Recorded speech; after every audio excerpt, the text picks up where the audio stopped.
నమస్తే, నేను మీ కుప్ప పద్మిని. ఇన్నాళ్ళు మీ సపోర్ట్‌ని నాకందిస్తూ, మీ ప్రేమని నాకందిస్తున్న ప్రతి ఒక్కరికి కృతజ్ఞతలు. ఇప్పుడు చూడబోతున్న ఈ వీడియో కూడా ఖచ్చితంగా మీకు ఉపయోగపడుతుంది.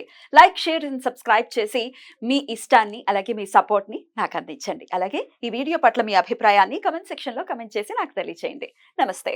నమస్తే. Welcome to our channel. నేను పద్మిని. ప్రస్తుతం మనతో పాటు ప్రముఖ ఆధ్యాత్మికవేత్త, astrologer, life coach, Bala Tripura Sundari ఉపాసకురాలు శ్రీమతి సుధ గారు మనతో పాటు ఉన్నారు. మాట్లాడదాం. సుధ గారు నమస్తే అండి. నమస్కారం. ఎలా ఉన్నారు సుధ గారు? ఫైన్. మీరందరూ ఎలా ఉన్నారు? బాగున్నాం. చాలా గ్యాప్ వచ్చినట్టుంది. Good to see you again. Yeah, thank you. As astrologer చాలా ఎన్నాళ్ళ నుంచి ప్రాక్టీస్ లో ఉన్నారు మీరు? Almost 15 years Yeah. పైన అయిపోతుంది. Yeah, నేను ముందు కూడా చెప్పాను ఇది యాక్చువల్గా I did this thing also astrology కూడా I started with cricket world అనమాట. Yeah. ఇండియన్ క్రికెట్ టీమ్ అలా స్టార్ట్ చేశాను అదంతా అనమాట.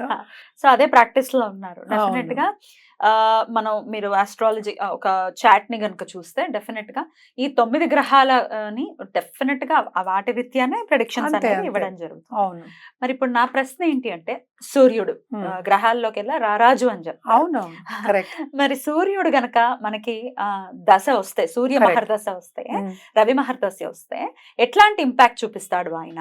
అలాగే ఈ 6 ఏళ్ళు ఎలా ఉంటుంది? చిన్న పీరియడే 6 years అంటే కంపారిటివ్లీ కరెక్ట్ అందరికంటే తక్కువ. కరెక్ట్. మరి ఈ 6 years ఎవరెవరికి బాగా వర్కౌట్ అవుతుంది, ఎవరెవరికి ఇబ్బంది పెట్టే పరిస్థితి ఉంటుంది అనేది ఒకసారి క్లారిటీగా.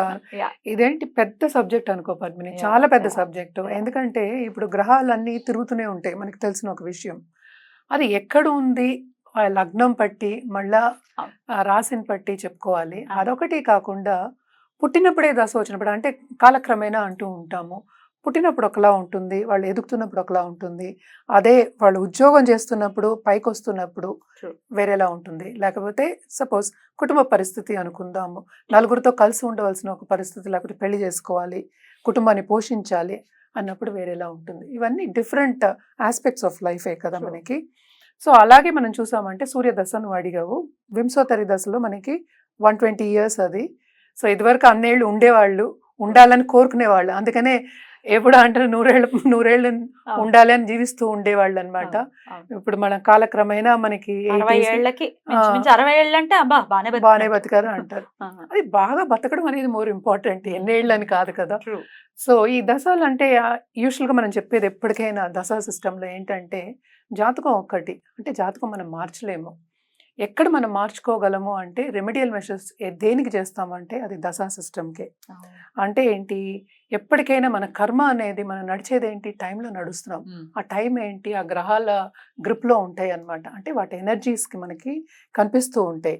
సో ఆ గ్రిప్లో ఉన్నాం కనుక దశా సిస్టమ్ అనేది వెరీ వెరీ ఇంపార్టెంట్ అవుతుంది. మన కేపీ సిస్టంలో తీసుకున్నా కూడా దశలకే వస్తాం అల్టిమేట్గా. మన పరాశర మెథడ్ తీసుకున్నా దానికే వస్తాం, దీనికి కూడా అంతే. ఎందుకంటే మనం నడిచేది దేంట్లో, టైంలో నడుస్తున్నాం మనం. మనతో పాటు ఎవరు ఉంటున్నారు, చాలా మంది ఉన్నారు, వాళ్ళు టైంలోనే నడుస్తున్నారు. సో ఇప్పుడు మన టైం బాగుందంటే మనకి మంచి వాళ్ళు వస్తారు, సహకరిస్తారు, ఇంతే కదా. కానీ మన సన్ దశ గురించి మాట్లాడుకుంటున్నాం. సన్ ఏంటంటే 6 years ఉంటాడు సన్ దశ. ఇదేంటంటే ఈ స్టార్స్ని బట్టి, మన నక్షత్రాలని బట్టి, ఎగ్జాంపుల్ కృతిక అనుకుందాము. సో ఈ సన్ దశ వచ్చినప్పుడు ఏంటంటే సపోజ్ అది పుట్టినప్పుడే వస్తే వాళ్ళ తండ్రికి చాలా బాగుంటుంది. అంటే పొజిషన్ బట్టి మళ్ళీ ఎగ్జాక్ట్లీ మనం ఏంటంటే మంచి మాట్లాడుకుంటున్నాం కనుక మంచి చెప్తున్నా నేను, దానికి ఫ్లిప్ సైడ్ ఉంటుంది మనకి. అటు బెనిఫిక్ ఆయనే, మ్యాలిఫిక్ ఆయనే అవ్వచ్చు. సో జాతకం పట్టి ఏదైనా సరే జాతకం పరిశీలించుకుంటే కానీ కరెక్ట్గా మనం చెప్పడం అనేది పాసిబుల్ కాదు. ఇదేంటంటే జనరల్గా మాట్లాడుకుంటున్నాం.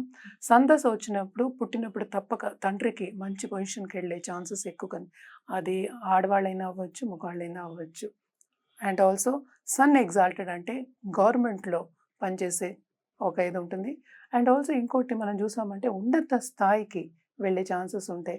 నేను కొంతమందికి ఇప్పుడు సిజేరియన్ ఇవి పెట్టినప్పుడు కూడా ఏదో ఒక ప్లానెట్ ఎగ్జాల్టేషన్లో పెట్టడం అనేది జరిగితే కనుక తండ్రికి బాగుంటుంది. ఎందుకంటే పుట్టినప్పుడే ఏంటంటే వాళ్ళకి కంఫర్ట్ రావాలి కదా.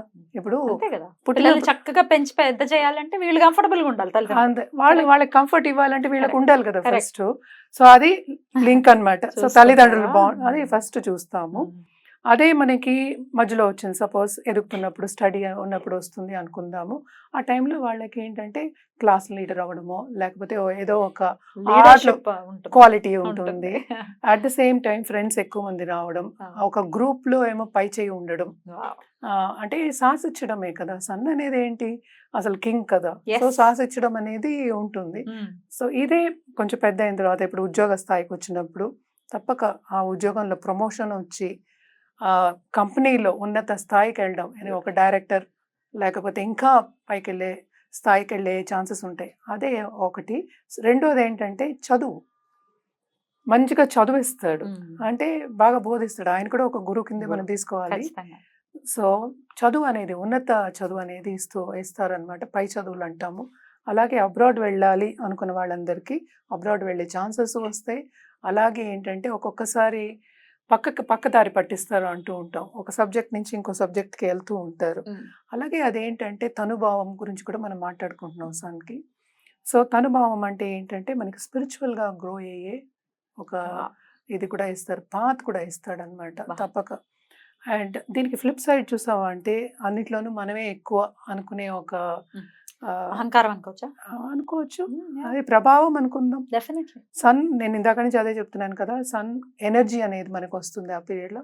బట్ దీనికి తోడు నేను అందరికీ ఇదే చెప్తానండి. భుక్తి చూసుకోవాలి. అంటే సబ్ పీరియడ్ ఏముంది దాంట్లోని చూసుకోవాలి. ఇప్పుడు సపోజ్ సన్ ఉన్నాడు. సన్‌కేమో ఇప్పుడు వీనస్ వచ్చాడనుకో, తప్పక కుటుంబం ఏర్పడుతుంది. ఇప్పుడు మార్స్ వచ్చారంటే కమాండింగ్ పొజిషన్‌కి వెళ్ళే ఛాన్సెస్ ఉంటాయి. ఇలాగా మనం భుక్తి కూడా మాట్లాడుకోవాలి. ఇప్పుడు సన్ ఒక్కడే ఏమి చేయలేడు కదా! ఇప్పుడు మనం ఒక్కళ్ళం ఏం చేయగలం? ఏం చేయలేము. దానికి తోడవ్వాలి. అండ్ ఆల్సో ఏంటంటే పైకి తీసుకురావాలి అంటే ఏదైనా మనకి తోడు కావాలి తప్పక. ఎవరో ఒకళ్ళు మన పైకి తీసుకొస్తారు తప్పక అనుకుంటూ ఉంటాం. దేవుళ్ళ వచ్చారు అనుకుంటాం.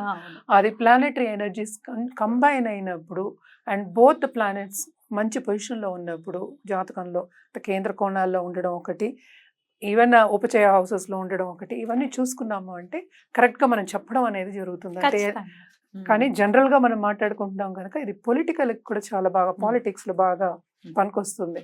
ఇప్పుడు సన్ అలాగే 10th హౌస్‌లో ఉన్నాడు అంటే ప్రొఫెషన్ దాంట్లో ఉన్నాడు, తప్పక పాలిటిక్స్‌లో పైకొస్తారు. వాళ్ళ కుటుంబం కూడా పొలిటికల్ కుటుంబం అవ్వచ్చు. ఫాదర్ నుంచి అంటే వంశపారంపర్య అదే సన్ ఎగ్జాల్టేషన్ అంటే తప్పగా అది చెప్పుకోవచ్చు మనం. మేషన్‌లో ఉన్నాడు అంటే అంతే. అదైనా అవ్వచ్చు, లేకపోతే ఇండస్ట్రీస్ పెట్టడం గానీ, ఎవరి కింద పని చేయరు కదా ఎక్కువ. సో ఇండస్ట్రీస్ పెట్టిన వాళ్ళు కానీ, CEO పొజిషన్‌లో ఉండడం కానీ, సో ఏంటంటే అది చాలా బాగుంటుంది కదా, ఉన్నత స్థితి అని చెప్తున్నాం. అట్ ద సేమ్ టైం సంపద ఇచ్చే ఒక ప్లానెట్ కదా మనకి. బ్రైటెస్ట్ స్టార్ అన్నాం, అలా వెలిగే ఒక ఛాన్స్ ఇస్తుంది అనమాట. తప్పక అది దశలోనే వస్తుంది. ఎందుకు దశా విశేషాలు అంత ఇంపార్టెంట్ అనేది it is because of this. ఆ దశలోనే ఎనర్జీస్ మనకి పరిపూర్ణంగా వస్తాయి అన్నమాట. రైట్. అయితే సన్ లో ఖచ్చితంగా వీనస్ యోగించే పరిస్థితి ఉంటుంది. అంటే సూర్యుడిలో శుక్రుడు అన్ని యోగిస్తాయి. అన్ని యోగిస్తాయి. అక్కడ ఎక్కడ అని చూసుకోవాలి. యోగం అనేది అసలు ఏంటని తెలియాలంతే. ఇప్పుడు కొంతమందికి ఏంటంటే సన్ అండ్ కేతు 12th హౌస్‌లో ఉంది అనుకుందాం, కాసేపు సన్ దశ వచ్చింది అనుకుందాం. చాలా మంది అబ్రాడ్ వెళ్తారు అనుకుంటారు. కానీ సన్ కేతు కలిసి ఉన్నారు కనుక ధార్మిక కార్యక్రమాలు ఎక్కువ చేస్తాం. అది ఉంటేనే చేస్తాం. అక్కడ డబ్బు ఉండాలి, at the same time status ఉండాలి. ఇవి రెండు లేకుండా ఎలా చేస్తావు? సో ఆల్రెడీ ఉన్నదాన్ని నలుగురితో పంచుకుంటాం అనేది. సో అది మంచిదే కదా, అది యోగమే కదా. సో యోగం అనేది ఏంటంటే ఒక్కొక్కరికి ఒక్కొక్క డెఫినేషన్ ఉంటుంది. ఉత్తి డబ్బు సంపాదించడం యోగం కాదు. రైట్. మరి సన్ ఓకే అండి, మరి మంచి పొజిషన్స్ లో ఉంటే ఇప్పుడు మీరు చెప్పినవన్నీ ఖచ్చితంగా జరుగుతాయి. ఒకవేళ యోగించట్లేదు, మాకు రవి మహర్దశే నడుస్తోంది, మేము ఎలా ఆయన అనుగ్రహాన్ని పొందాలి అంటే ఏం చెప్తారు? రెమెడియల్ మెషర్స్ చేయాలి. మనకి జనరల్ గా ఆదిత్య హృదయం లేకపోతే గాయత్రి మంత్రం. చాలా మందికి నేను గాయత్రి మంత్రం 108 చేయండి అని చెప్తూ ఉంటాను. లక్ష్మీ గాయత్రి కూడా ఉంటుంది డబ్బు కావాలంటే. సో అర్ఘ్యం ఇవ్వడం సూర్యుడికి. బ్లెస్సింగ్ కావాలంటే ఏం చేస్తాం? కాళ్ళు పట్టుకుంటాం. అంతకన్నా ఏం చేయగలం?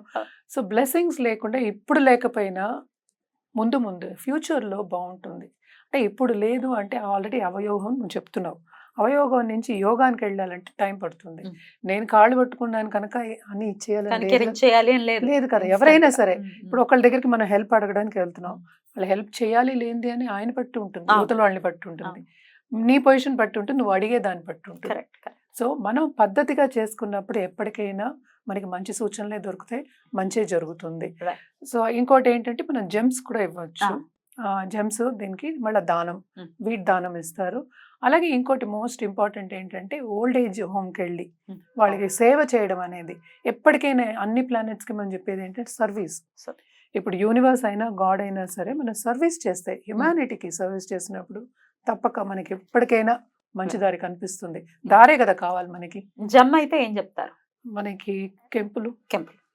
అంటే రూబీస్, నేను ఇంగ్లీష్ లో చెప్దాం అనుకుని మన కెంపులు అన్నాను. పర్వాలేదు. మన జనరల్ గా మనం ఆల్రెడీ మాట్లాడుకున్నాం. ఆల్రెడీ మీరు చెప్పారు, మళ్ళీ ఒక్కసారి అదే. ఆఫ్లండి. చాలా చక్కగా వివరించారు. డెఫినెట్ గా రవి మహర్దశలో ఉన్న వాళ్ళకి ఇది డెఫినెట్ గా యూజ్ అవుతుంది. Thank you. ఇక నెక్స్ట్ ఎపిసోడ్ లో చంద్ర మహర్దశ గురించి కూడా ఖచ్చితంగా మాట్లాడుకుందాం. Sure. థ్యాంక్ యూ అండి. నమస్తే. నమస్కారం.